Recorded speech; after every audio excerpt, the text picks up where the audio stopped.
Hello friends, welcome to my channel. तो आज हम करने जा रहे हैं review Axis blue Chip Fund का डेटा एज ऑन 11 फरवरी 2021। सो अगर आप इस फंड में इन्वेस्टमेंट करने की सोच रहे हैं या फिर पहले से ही इस फंड में इन्वेस्टमेंट कर चुके हैं तो करंट परफॉर्मेंस जानने के लिए this video will be helpful for you.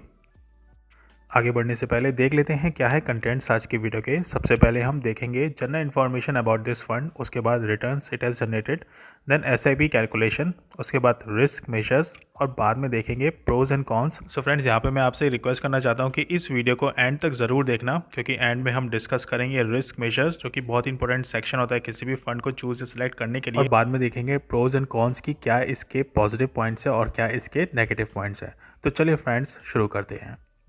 So friends, यहाँ पर मैंने हर स्लाइड के साथ डेट मेंशन कर दी है, क्योंकि ऑन द डेली बेसिस यहाँ पे डेटा चेंज होता रहता है। तो अगर आप चेक करना चाहें तो उस डेट के अकॉर्डिंग ही करें ताकि आपको कोई कन्फ्यूजन ना हो। तो चलिए फ्रेंड्स शुरू करते हैं। So friends, axis blue Chip fund is a large cap fund जहाँ पर इन्वेस्टमेंट लार्ज कैप कंपनीज में किया जाता है, ऐसी companies that are traded frequently और जहाँ पर वॉलेटिलिटी कम होती है। फंड हाउस की बात करें तो axis blue Chip fund belong करता है एक्सिस म्यूचुअल फंड हाउस से। लॉन्च डेट है इसके रेगुलर प्लान की 5 जनवरी 2010 और डायरेक्ट प्लान की है 1 जनवरी 2013। रिटर्न सिंस लॉन्च की बात करें तो यहाँ पे डायरेक्ट प्लान का है 17.11%, वही रेगुलर प्लान का है 13.34%। सो फ्रेंड्स, जब भी आप किसी म्यूचुअल फंड में इन्वेस्टमेंट करें so always go for direct plan, क्योंकि वहाँ पे आपको ज़्यादा बेनिफिट देखने को मिलेंगे। बेंचमार्क है यहाँ पे निफ्टी 50 TRI। एनएवी की बात करें तो यहाँ पे डायरेक्ट प्लान की है 44 रुपीज़ एंड 23 पैसा, वही रेगुलर प्लान की है 40 रुपीज़ 21 पैसा। एसेट अंडर मैनेजमेंट जो कि बहुत ज़्यादा है, रुपीज़ 21,868 करोड़। तो यहाँ पे आप देख सकते हैं काफ़ी ज़्यादा लोगों ने यहाँ पे पैसा लगाया है अपना।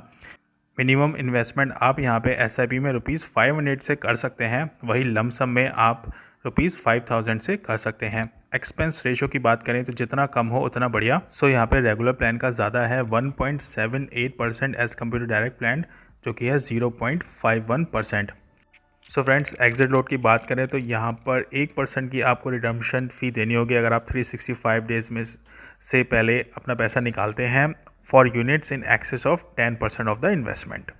तो चलिए फ्रेंड्स, अब देख लेते हैं रिटर्न्स को। सो फ्रेंड्स, यहाँ पे मैंने रिटर्न्स लिए हैं पिछले 1 महीने से लेके पिछले 7 सालों तक का, और यहाँ पे मैंने कंपेयर किया है एक्सिस ब्लू चिप डायरेक्ट और रेगुलर दोनों को ही with the category and the benchmark. So friends, पिछले 1 महीने की बात करें तो यहाँ पे डायरेक्ट प्लान का रिटर्न है 1.89%, वही रेगुलर प्लान का है 1.80%, जो कि बीट नहीं कर पाया है बेंचमार्क और कैटेगरी दोनों को ही। पिछले 3 महीनों की बात करें तो यहाँ पे डायरेक्ट प्लान का रिटर्न है 16.18%, वहीं रेगुलर का है 15.85%। तो पिछले 3 महीनों में भी ये कैटेगरी और बेंचमार्क को बीट नहीं कर पाया है। पिछले 6 महीनों की बात करें तो यहाँ पर डायरेक्ट प्लान का रिटर्न है 31.05%, वही रेगुलर प्लान का है 30.26%, वही बेंचमार्क का रिटर्न है 34.51% और कैटेगरी का है 32.37%। पिछले 1 साल की बात करें तो यहाँ पे डायरेक्ट प्लान का रिटर्न है 22.42%, वहीं रेगुलर प्लान का है 20.93%। कैटेगरी और बेंचमार्क दोनों ही यहाँ पे ज़्यादा हैं, 26.93 है यहाँ पे बेंचमार्क और कैटेगरी है 24.19%। पिछले 3 सालों की बात करें तो यहाँ पर डायरेक्ट प्लान का रिटर्न है 19.27%, वहीं रेगुलर प्लान का है 17.78%। कैटेगरी है यहाँ पर 12.48 पे और बेंचमार्क है 13.60। पिछले 5 सालों की बात करें तो यहाँ पे रिटर्न काफ़ी बढ़िया है। डायरेक्ट प्लान का 20.67, रेगुलर प्लान का है 19.20, बेंचमार्क है यहाँ पे 18.31 और कैटेगरी है 16.97। पिछले 7 सालों की बात करें तो यहाँ पे डायरेक्ट प्लान का रिटर्न है 18.84%, वही रेगुलर प्लान का है 17.40%, बेंचमार्क है यहाँ पे 15.73 और कैटेगरी है 15.02। सो फ्रेंड्स, यहाँ पे आप देख सकते हैं कि पिछले 1 सालों में रिटर्न तो अच्छे हैं, लेकिन बेंचमार्क और कैटेगरी को यहाँ पे बीट नहीं कर पाया है। यहाँ पे पिछले 1 साल में डायरेक्ट का है 22.42 और रेगुलर का है 20.93, जो कि कम है दोनों ही बेंचमार्क और कैटेगरी से। लेकिन अगर हम 5 साल और 7 साल के रिटर्न देखें तो यहाँ पर दोनों ने ही आउट परफॉर्म और बीट किया है कैटेगरी और बेंचमार्क को। 7 साल में यहाँ पे देखिए 18.84% का रिटर्न निकला है और रेगुलर में है 17.40, दोनों ने ही आउट परफॉर्म किया है कैटेगरी और बेंचमार्क को। सो फ्रेंड्स, यहाँ पे मैं एक बात मेंशन करना चाहता हूँ कि ये जो भी रिटर्न है ये सारे पास्ट परफॉर्मेंस के हैं। फ्यूचर में फंड कैसा परफॉर्म करेगा that is all depend on the volatility in the market and the capability of the fund manager to manage this fund. तो चलिए फ्रेंड्स, अब देख लेते हैं SIP कैलकुलेशन को। सो फ्रेंड्स, यहाँ पे मैंने इन्वेस्टमेंट पीरियड लिया है पिछले 5 सालों का, सिंस 1 फरवरी 2016 टू 11 फरवरी 2021, और मंथली इन्वेस्टमेंट लिया है ₹10,000। तो हमारे यहाँ पे टोटल इन्वेस्टमेंट हो गया ₹6,10,000। तो एक्सिस ब्लू चिप फंड के डायरेक्ट प्लान में अगर हमने इन्वेस्टमेंट किया होता तो यहाँ पे अभी हमको मिल रहे होते ₹10,15,526।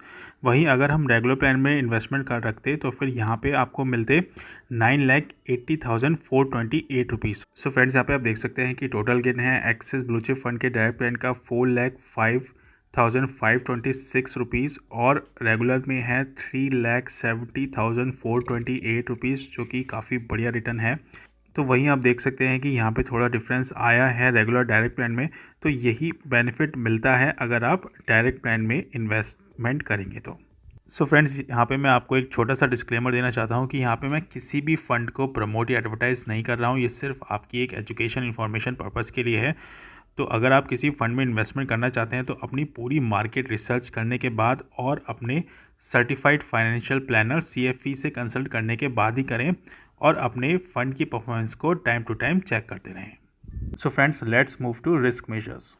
सो फ्रेंड्स, रिस्क मेजर बहुत ही इंपॉर्टेंट सेक्शन होता है किसी भी फंड के लिए, और किसी भी फंड में इन्वेस्टमेंट करने से पहले आपको उस फंड के रिस्क मेजर अच्छे से पढ़ लेने चाहिए, तभी उसमें इन्वेस्टमेंट करना चाहिए।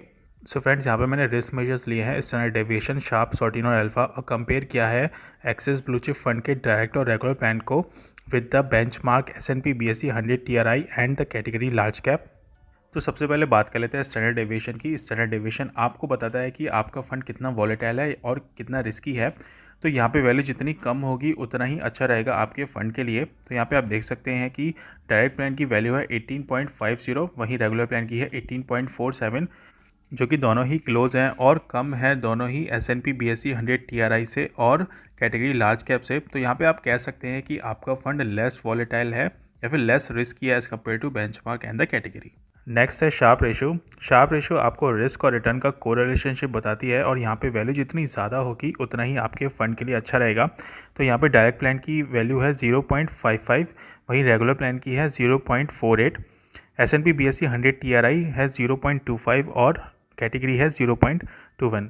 तो यहाँ पे आप देख सकते हैं कि वैल्यू ज़्यादा है, अच्छी है। नेक्स्ट है सॉर्टिनो रेशो। सॉर्टिनो रेशो भी जितना ज़्यादा होगा उतना ही अच्छा रहेगा आपके फ़ंड के लिए।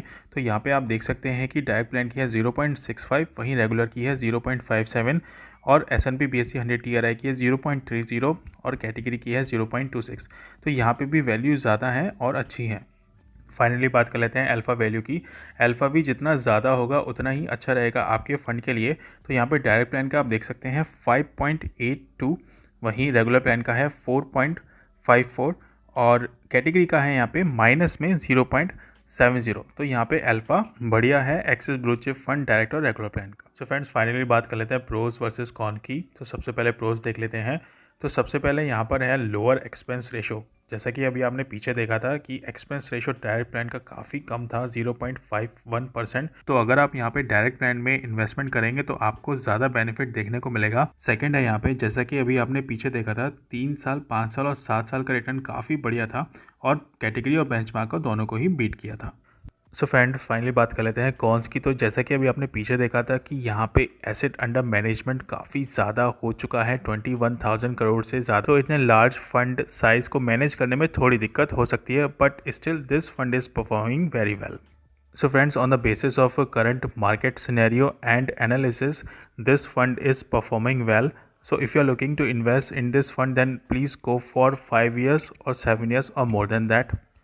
सो फ्रेंड्स, अगर आपको वीडियो पसंद आई हो then please hit the like button and also subscribe to my channel. बहुत मोटिवेशन मिलता है एक लाइक से और एक सब्सक्राइबर से, और अगर आप ऐसा करेंगे तो मैं फ्यूचर में भी आपके लिए ऐसी वीडियोस लाता रहूँगा। Thanks for watching.